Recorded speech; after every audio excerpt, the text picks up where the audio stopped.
Do you agree with President Trump that you also do not care about Americans' financial situations?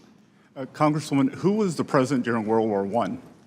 Can you, No, are you refusing to answer my question? No, I'm asking, who was the president during World War I?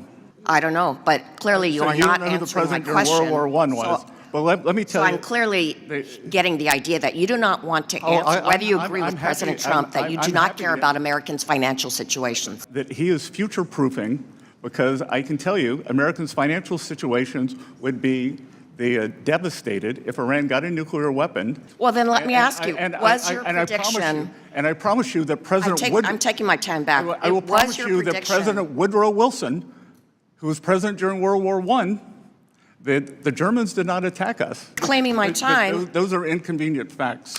Secretary Bessent, since President Trump launched his illegal war in Iran, you've repeatedly assured Americans that higher prices would be temporary.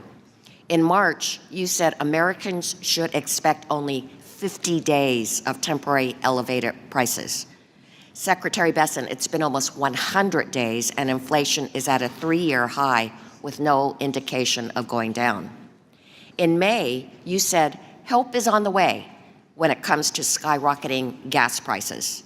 A month later, Americans are still searching for the relief you promised as they pay more than double at the pump than what they paid before the war started. Later that month, you described rising inflation as a very limited spike.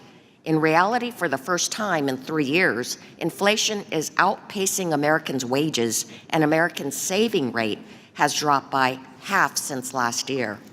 And just yesterday, before the Senate Finance Committee, you again characterized inflation as a short-term blip. Recently, President Trump proudly claimed that he doesn't think about Americans' financial situation when it comes to the war with Iran.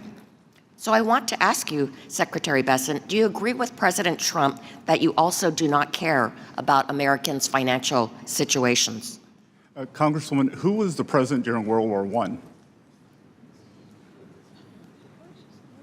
Can you, no, are you refusing to answer my question? No, I'm asking, who was the president during World War I?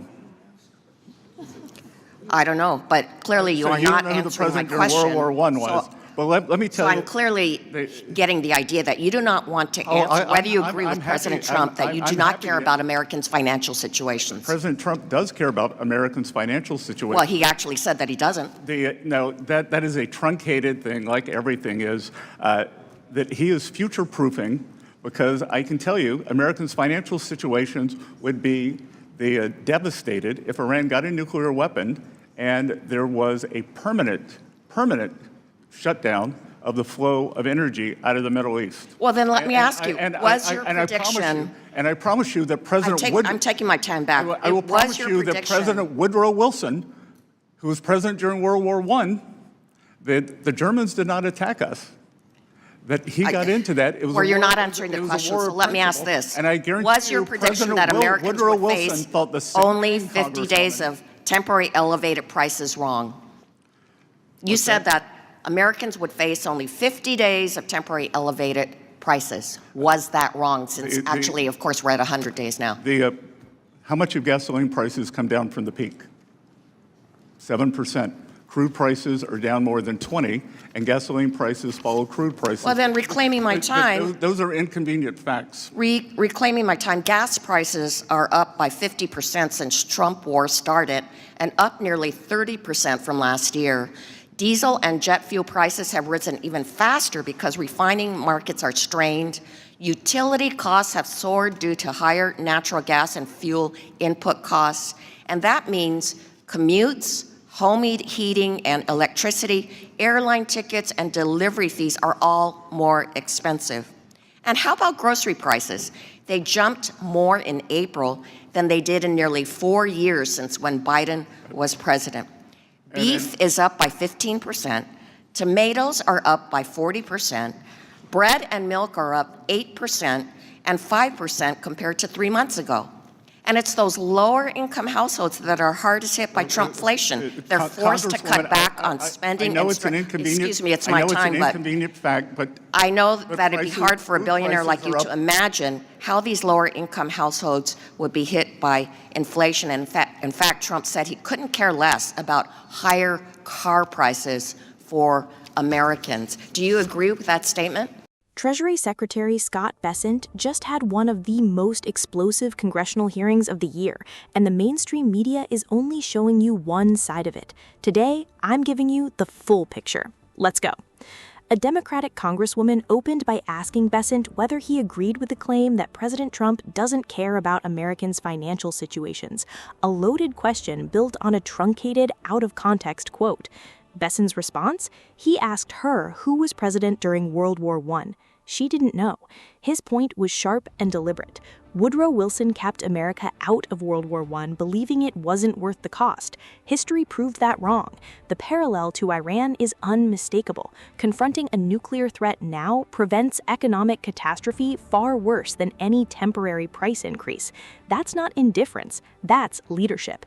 The Congresswoman threw out dramatic numbers. Beef up 15%, tomatoes up 40%, gas up 50%, all designed to shock. But here's what she left out. Food at home is up only 2.5% since President Trump took office. Under Biden, prices rose 5% per year, double. The highest gas prices in a decade happened under Biden, not Trump. Crude oil is down more than 20%, and gasoline has already dropped 7% from its peak. And on wages, real wage increases occurred every single month since Trump took office except April. That means paychecks are actually buying more. She was cherry picking. Bessent was giving the full basket. Big difference. Before the final point, if you want the real story behind what's happening in Washington without the spin, subscribe right now and hit the notification bell. This is exactly what we do here every week. Now, here's what nobody is talking about from this hearing. The working family tax cuts signed by President Trump are already driving a manufacturing boom.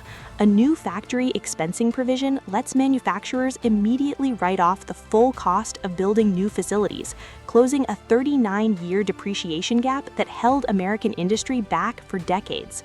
Result? 52% of manufacturers surveyed said they plan to build or expand U.S. facilities because of this law. Winnebago told Bessent directly they built a new battery factory in Florida because of this law. Bessent calls it the slingshot effect: short-term investment, long-term tax revenue explosion. Bottom line, Democrats came to that hearing with a narrative. Bessent came with facts. Real wage growth, falling crude prices, a manufacturing renaissance underway. The story the media isn't telling you is actually the most important one. America is building again. Share this video if you think people deserve the full picture. I believe that food prices are up food at home, 2.5% since President Trump took office. I know that's an inconvenient fact for you. You're from California. Maybe you care about avocado prices. Maybe you want them higher, but they're down 19%. Well, all you have to do is to go to the grocery store to see that beef is up by 15%, tomatoes are up by 40%, and bread and milk are up by 8%. You don't get to pick and choose. It is a basket, and the basket is up 2.5%. During the Biden era, it was up 5% Well, a year. you paint such a rosy picture. 5% a year. But I think Americans are not experiencing this rosy picture that you paint. They are asking, are my wages keeping up with costs? Can I afford the things that my family needs? And I'm afraid the answer is no. I'm afraid you're incorrect, because we had real wage increases every month since President Trump took office, except for the month of April. So I know the facts don't align with your narrative, but please, you're entitled to your opinion. Your narrative is not lining up with what Americans are experiencing right now. You're entitled to your opinion, not your own facts. Time's up. I yield back. Mr. Hearn. Mr. Secretary, it's good to see you. Thanks for being here. Great to be here. And I can see you're talking a lot about the facts. The facts are, is during the 4 years of Joe Biden, we had a 25% increase in prices. No way did the wages keep up during that time. The highest gas prices we've seen in the last decade were under Joe Biden, but my colleagues have gotten amnesia. But almost a year ago, Mr. Trump signed the working family tax cuts into law and preventing the largest tax increase in American history. And I want to thank you, Mr. Secretary, for your hard work and for your partnership in getting that across the finish line. A huge part of the working family tax cuts was making permanent many provisions of the 2017 TCJA, including eliminating the lockout effect, encouraging companies to bring intellectual property and profits back to the United States, lower rates for all Americans, the pass-through small business deduction, and immediate expensing provisions, all of which have been proven to drive tremendous growth and job creation. Prior to last year, the lack of permanency in these policies hindered economic growth and job creation. But thanks to the working family tax cut, businesses now have the certainty they need to plan, grow, invest, and create jobs here in America. I now want to shift focus to the expensing of factories, which is a new pro-growth tax policy in the working family tax cuts. After the passage of TCJA, bonus depreciation allowed businesses to deduct the full cost of equipment and machinery immediately. But the factory building that housed the machinery had to be depreciated over a much longer 39-year schedule.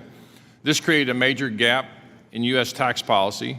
Manufacturers could quickly recover the cost of machines, but the cost recovery for the enormous capital investments in the physical factories lagged far behind. Last year's tax law extended accelerated expensing treatment to the structures of new domestic production facilities, allowing manufacturers to quickly recover the cost of the building and in turn make it significantly more attractive for companies to invest in expanding U.S. manufacturing capacity. And in fact, they have. We see that, we hear about it, we read about it. Those are the facts. Following the passage of the working family tax cuts, 52% of manufacturers surveyed said they would intended to use the new provision to immediately expense the cost of the construction or expanding a manufacturing facility over the next 4 years. Mr. Secretary, my first question is, last year I asked you about the importance of this provision, and you said that expensing for factories in a way puts us on a level playing field with countries that heavily subsidize their industries, and as you know, this provision expires at the end of 29. Do you believe this provision should be made permanent or extended to continue incentivizing the expansion of U.S. manufacturing capacity and job creation? And then also, in your response, could you also talk about what this does for your 333 plan and how that's part of the integration of that? I think we should extend or make it permanent. I was able to go and visit Winnebago in Minnesota, and they told me that because of the expensing, they were on the fence on whether to do a battery project for their RVs in Florida to build a factory. But because of the full expensing of equipment, full expensing of structures, they were doing it. And I think we are seeing that again and again. But Congressman, what is very important here, and I don't think people really understand, we are creating productive capacity here, and productive capacity is what generates future tax revenues. So you get the immediate hit to taxes now, but then you create an accelerated stream of income that is much higher, a multiplier effect after that. I call it the slingshot effect. So for 1 or 2 years, I think we're going to see this burst of factories and manufacturers that were encumbered under the Biden administration, and I think going forward, we are going to see a breakout in corporate income tax